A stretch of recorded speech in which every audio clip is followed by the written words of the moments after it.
Oh shit, ഞാനേ വാങ്ങാൻ വിചാരിച്ച ബാഗിനെ ഇന്നലെ 1800, ഇന്നാണെങ്കിൽ 2300. ഇന്നത്തെ നോട്ടിഫിക്കേഷൻ ഞാൻ കണ്ടില്ലടാ, ജസ്റ്റ് മിസ്. ആ അതാണ്, ഞാൻ ഓൺലൈനിൽ നിന്ന് ഒരു സാധനം പർച്ചേസ് ചെയ്യില്ല. വൈബ് ആണല്ലോ. ഒരു അങ്കിൾ വൈബും ഇല്ല. നമ്മളൊരു കടയിൽ അങ്ങോട്ട് കയറി ചെന്ന് നമുക്ക് ഇഷ്ടപ്പെട്ട സാധനം നോക്കുന്നു, തർക്കിക്കുന്നു, പിന്നെ പേശി വില കുറയ്ക്കാനൊക്കെ ഉള്ള ടെക്നിക്ക് അറിയണം ബഹൻ. ഇതൊന്നും നിങ്ങളുടെ ഓൺലൈനിൽ നടക്കൂല. അത് ഇയാൾക്ക് ഈ ഓൺലൈനെ പറ്റി വലിയ ധാരണയില്ലാത്തതാ. പ്രൈസ് ടാഗിങ് കേട്ടിട്ടുണ്ടോ? അന്നെനിക്കുണ്ട്.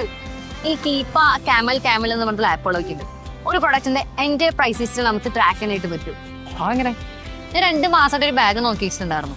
അതിന്റെ പ്രൈസ് 3000, 1200. അതിനിടയിൽ ഇങ്ങനെ കളിച്ചുകൊണ്ടിരിക്കുകയായിരുന്നു. അപ്പോൾ ഞാൻ ആപ്പിൽ ഒരു നോട്ടിഫിക്കേഷൻ സെറ്റ് ചെയ്തു. പക്ഷെ ഇന്നലെ ആ ബാഗിന് 1500 രൂപയായി, ഏറ്റവും കുറഞ്ഞ പ്രൈസും. പക്ഷെ ആ നോട്ടിഫിക്കേഷൻ ഞാൻ കണ്ടില്ല. അല്ലെങ്കിൽ എൻ്റെ കയ്യിലിരിക്കേണ്ട ബാഗാ. അത് കൊള്ളാമല്ലോ. ഇതൊക്കെ നീ എങ്ങനെ അറിയുള്ളൂ? അതിനെ ഈ പേജ് ഒന്ന് ഫോളോ ചെയ്താൽ